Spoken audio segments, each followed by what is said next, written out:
ఇది శనివారం ఆగస్టు 2, 2025. పక్షిరాజులు కూడుకొనుచున్నవి లేక www.brenham.org ఆన్లైన్లో అందుబాటులో ఉంది. మీరు వ్యక్తిగత వాట్సాప్ నోటిఫికేషన్లు పొందాలనుకుంటే www.brenham.org/en/WhatsApp వెళ్ళి సైన్ అప్ చేయగలరు. మీరు రోబోట్ కాదని తెలిపే చెక్ బాక్స్ ను క్లిక్ చేయడం మర్చిపోవద్దు. ఇప్పుడు సహోదరుడు జోసెఫ్ బ్రెన్హామ్ నుండి లేఖ. దేవుని యొక్క ప్రియమైన గుణలక్షణములారా, ఈ వర్తమానంలో పలుకుబడిన ప్రతి ఒక్క మాట ఆయన యొక్క వధువునకు ఒక ప్రేమ లేఖయై ఉన్నది. పరలోకమందున్న మన తండ్రి మనము ఆయన యొక్క వాక్యమును చదవాలని మాత్రమే కాదు గాని ఆయన, మీరు నా యొక్క సజీవమైన పత్రికై ఉన్నారు, నేను లోకానికి ప్రదర్శించగలిగే నా యొక్క సజీవమైన గుణలక్షణమై ఉన్నారు అని మనలతో చెప్పగలుగునట్లు ఆయన యొక్క స్వరము మన హృదయములతో మాట్లాడుటను మనము వినాలని కోరేంతగా మనల్ని ప్రేమిస్తున్నాడని ఆలోచించుటకే ఇట్లున్నది కదా. పిదపై ఇక్కడ భూమి మీద ఆయన చేసిన త్యాగములన్నిటి తర్వాత, ఆయన జీవించిన జీవితము తర్వాత, ఆయన నడిచిన మార్గము తర్వాత ఆయన కేవలం ఒక్క విషయం కొరకు అడిగాడని ఆలోచించుటకే ఎట్లున్నది కదా. నేను ఉండు స్థలంలో వారును ఉందురుగాక. ఆయన మన సహవాసం కొరకు అడిగాడు. ప్రార్థనలో ఆయన తండ్రిని కోరిన ఒకే ఒక్కటి అదే అయి ఉన్నది, ఎప్పటికీ మీ యొక్క స్నేహం. నేను అనగా ఆయన యొక్క వాక్యము ఉండు స్థలములో మనమును ఉండాలని అయి ఉన్నది, ఎప్పటికీ ఆయన యొక్క సహవాసమును ఆయన యొక్క స్నేహమును పొందుకొనుటకై ఉన్నది.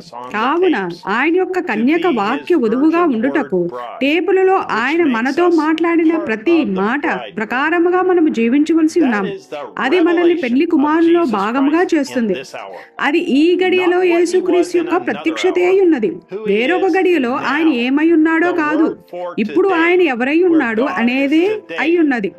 ఈ దినమునకైన వాక్యము, ఈ దినమున దేవుడు ఎక్కడున్నాడు, అదే ఈ దినమునకైన ప్రత్యక్షత అయి ఉన్నది. అది ఇప్పుడు వధువులో ఎదుగుచున్నది, మనలను పరిపూర్ణ కుమారులు మరియు కుమార్తెల యొక్క రూపములోనికి తెచ్చుచున్నది. మనల్ని మనము ఆయన యొక్క వాక్యములో చూసుకుంటున్నాము. మనము ఎవరమో మనకు తెలుసు, మనము ఆయన యొక్క ప్రణాళికలో ఉన్నామని మనకు తెలుసు. ఇది ఈ దినమునకై దేవుడు ఏర్పాటు చేసిన మార్గమై ఉన్నది. ఎత్తబడుట సమీపంలో ఉన్నదని మనకు తెలుసు. త్వరలో మన ప్రియులు ప్రత్యక్షం అవుతారు. అప్పుడు మనము దీనిని ఎరుగుతాము. మనము చేరుకున్నాము. మనమందరము పరలోకమునకు వెళ్ళుచున్నాము. అవును, పరలోకము సరిగ్గా ఈ స్థలము ఎంత వాస్తవమైనదో అంతే వాస్తవమైన ఒక స్థలము.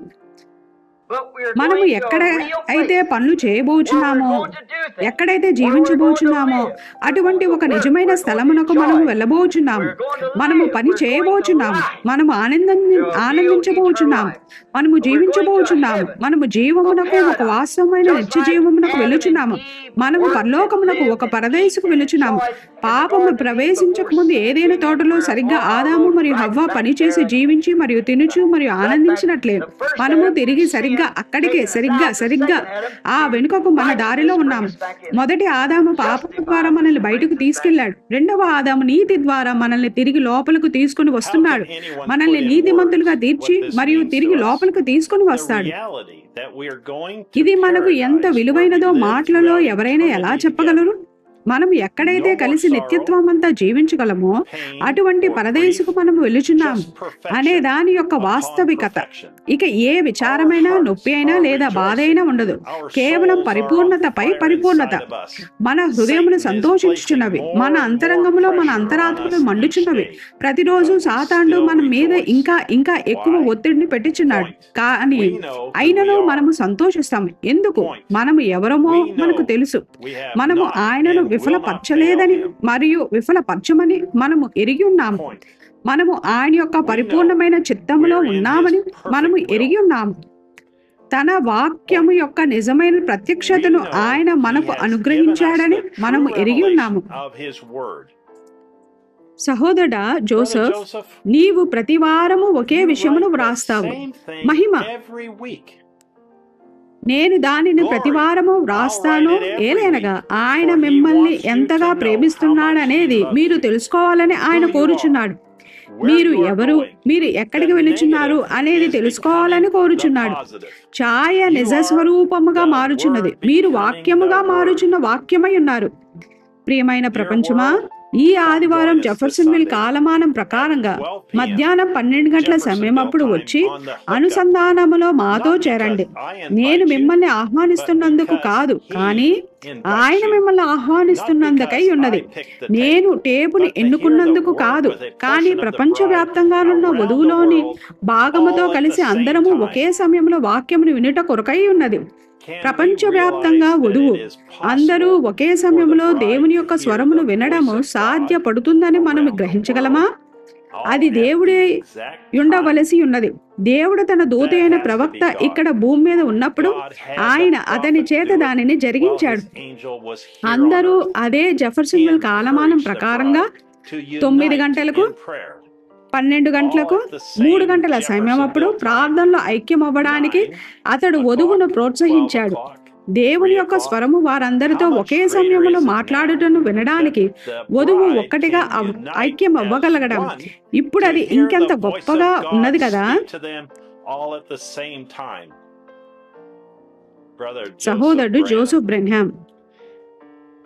వర్తమానము జరగనై ఉన్న సంగతులు 65-1205.